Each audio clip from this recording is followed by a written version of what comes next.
कलेक्टरच्या ऑफिसच्या पुढे आज खूप लगबग सुरू होती. कलेक्टर ऑफिसचा पूर्ण स्टाफ नवीन कलेक्टर मॅडमच्या स्वागतासाठी तयारी करत होते. बरोबर 11 वाजता कलेक्टर मॅडमची गाडी कलेक्टर ऑफिसच्या समोर आली. सगळा स्टाफ हातात गुलदस्ते घेऊन उभे होते. त्या ऑफिसचे असिस्टंट मोहनराव कलेक्टर मॅडमच्या गाडीचा पटकन जाऊन दरवाजा उघडतात. पांढरी साडी आणि निळे बॉर्डर असलेली साडी घालून, डोळ्यावर नंबरचा चष्मा, हातामध्ये मोबाईल आणि डायरी, हे सगळं घेऊन कलेक्टर मॅडम खूपच सुंदर आणि पॉशमध्ये मॅडम दिसत होती. कलेक्टर मॅडम सगळ्यांना नमस्ते करून त्यांच्याकडून गुलदस्ते घेत होत्या. शेवटच्या ओळीमध्ये ऑफिसमधला स्टाफ मेंबर अर्जुन भोसले उभा होता. अर्जुन खाली मान घालून उभा होता. कलेक्टर मॅडमने सुद्धा त्याच्या हातातला गुलदस्ता घेतला. तिने एकदा त्याच्याकडे पाहिलं, पण तो मान खाली घालून उभा होता. कलेक्टर मॅडमचे असिस्टंट मोहनराव त्यांना घेऊन त्यांच्या केबिनमध्ये गेले. नंतर सगळे कलेक्टर मॅडम आरती हिच्यापुढे सगळे येऊन लाईनीमध्ये उभे राहिले आणि एक एक करून आपला परिचय मोहनराव यांना देऊ लागले. अर्जुन पण त्याच्यामध्ये होता, पण तो लास्टला उभा राहिला होता. त्याच्या चेहऱ्यावर टेन्शन दिसत होतं. आरती मोहनरावांना म्हणाली की सगळ्यांचा परिचय तुम्हीच का देत आहात? त्यांना स्वतःला द्यायला सांगा. अर्जुनने एकदा कलेक्टर मॅडमकडे पाहिलं आणि तो म्हणू लागला की मी अर्जुन भोसले आहे आणि मी ते क्लर्कचं काम करतो, असं म्हणून पटकन केबिनच्या बाहेर निघून गेला. मोहनरावाला अर्जुनचं असं जाणं आवडलं नाही.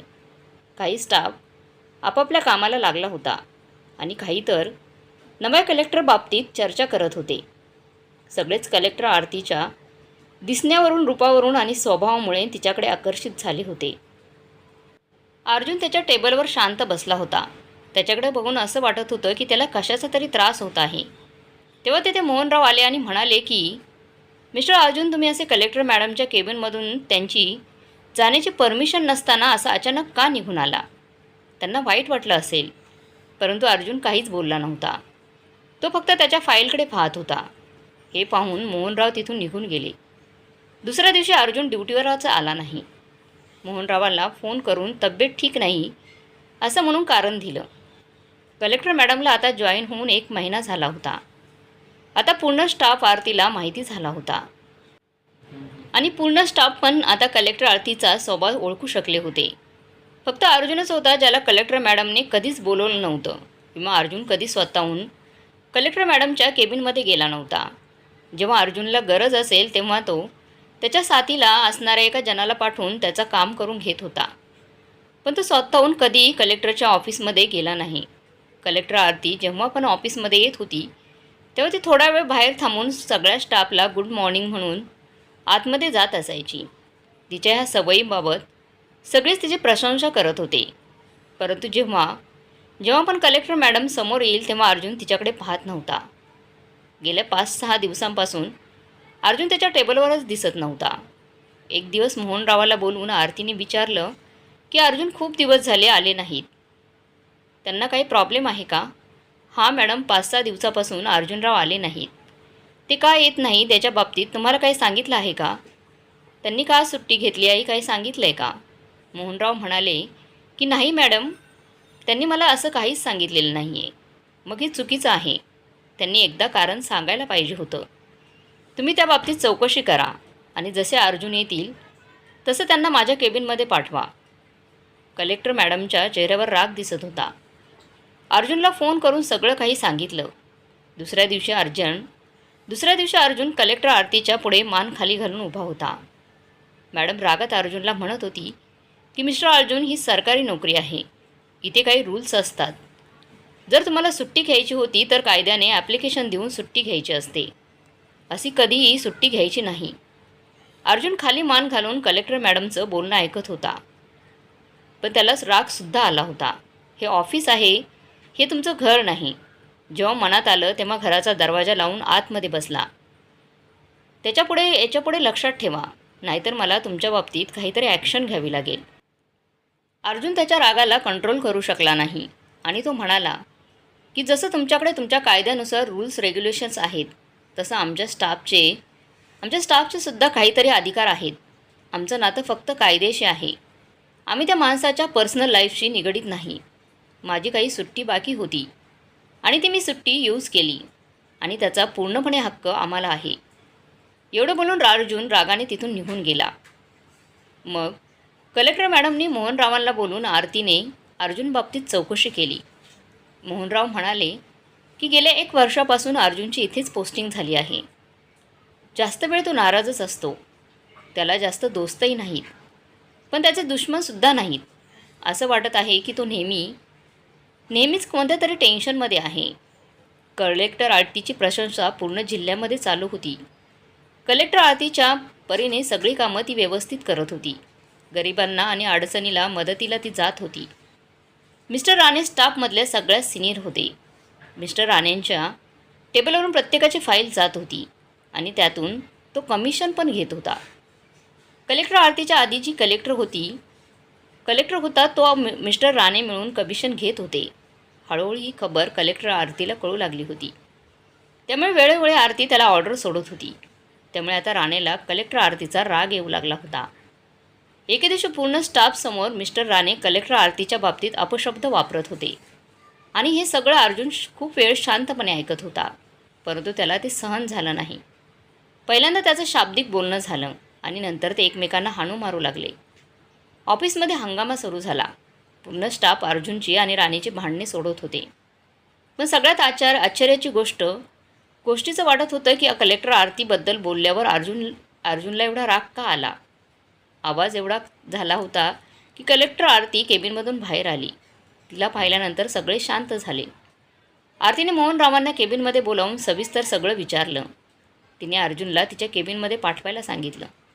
तेव्हा अर्जुन तिच्यासमोर आला. तो खाली मान घालून उभा राहिला. त्याच्या चेहऱ्यावर मिस्टर राणेंबद्दल अजून राग दिसत होता. आरती रागात म्हणाली की तुम्ही बाहेर हे काय करत होतात. हे सरकारी ऑफिस आहे. हे तुमचं घर किंवा रस्ता नाही आहे. तुम्हाला अशा प्रकारे भांडणं करणं शोभा देत नाही. अर्जुन खाली मान घालून म्हणाला की तो तुमच्याबद्दल अपशब्द बोलत होता. मी खूप वेळा सहन केलं, पण मला नंतर सहन झालं नाही.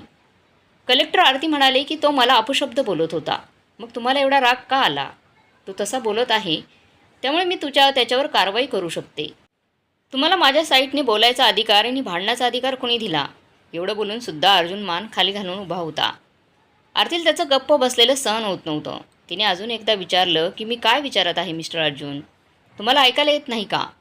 अर्जुन हिम्मत करून कलेक्टर आरतीच्या डोळ्यात डोळे घालून म्हणाला की त्याचे रागाने डोळे लाल झाले होते.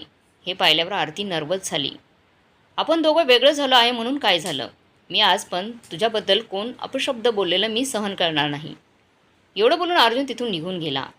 कलेक्टर आरती फक्त गुपचूप अर्जुन जाताना त्याच्याकडे पाहत होती. तिनं पाहिलं की अर्जुनच्या डोळ्यातून अश्रू येत होते.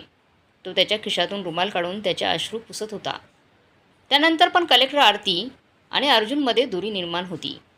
अर्जुन टायमावर कामावर येत होता आणि तो त्याचं काम झाल्यानंतर वेळेवर तो घरी जात होता. राणेसोबत भांडणं झाल्यापासून आता सगळे नॉर्मल झालं होतं. कलेक्टर आरतीला मंत्रालयातून ऑर्डर आली की 2 दिवसानंतर आरोग्यमंत्री काहीतरी कामानिमित्त येणार आहेत. त्यामुळे त्यांची सगळी व्यवस्था करा. सूचना मिळाल्यापासून कलेक्टर आरती सगळ्यांकडून कामे करून घेऊ लागली. मंत्र्यांना कोणत्याही प्रकारचा त्रास होऊ नये म्हणून तिने सगळ्यांना बजावून सांगितलं होतं. ज्या दिवशी मंत्री येणार होते त्या दिवशी सगळा स्टाफ लवकर आला होता, परंतु अर्जुन आला नव्हता. मॅडम आरतीचे डोळे मिस्टर अर्जुनला शोधत होते. खूप वेळा अर्जुन दिसला नाही म्हणून तिने मोहनरावांना बोलवून घेतले आणि अर्जुनविषयी तिने विचारलं. तर मोहनराव म्हणाले की रात्री अर्जुनला जाण्यासाठी वेळ झाला होता. त्यामुळे कुणीतरी मोका पाहून त्याच्या गाडीला उडवलं आणि तो आता खूप सिरियस आहे. एका प्रायव्हेट हॉस्पिटलमध्ये ICUमध्ये भरती आहे. हे ऐकल्यावर कलेक्टर आरतीला खूप वाईट वाटलं. तिची अवस्था पाहून मोहनराव पण जरा आश्चर्यचकित झाले. कलेक्टर आरतीने मोहनरावाला एका साईटला बोलावून घेतले आणि म्हणाले की मला आत्ताच्या आता हॉस्पिटलमध्ये जावं लागणार आहे. तुम्ही इथली सगळी जिम्मेदारी पार पाडा. मोहनराव टेन्शनमध्ये तिच्याकडे पाहू लागले. ते म्हणाले की मी आपल्या ऑफिसमधल्या स्टाफला तिकडे पाठवतो. तुमची गरज इथे सध्या इथे गरज आहे.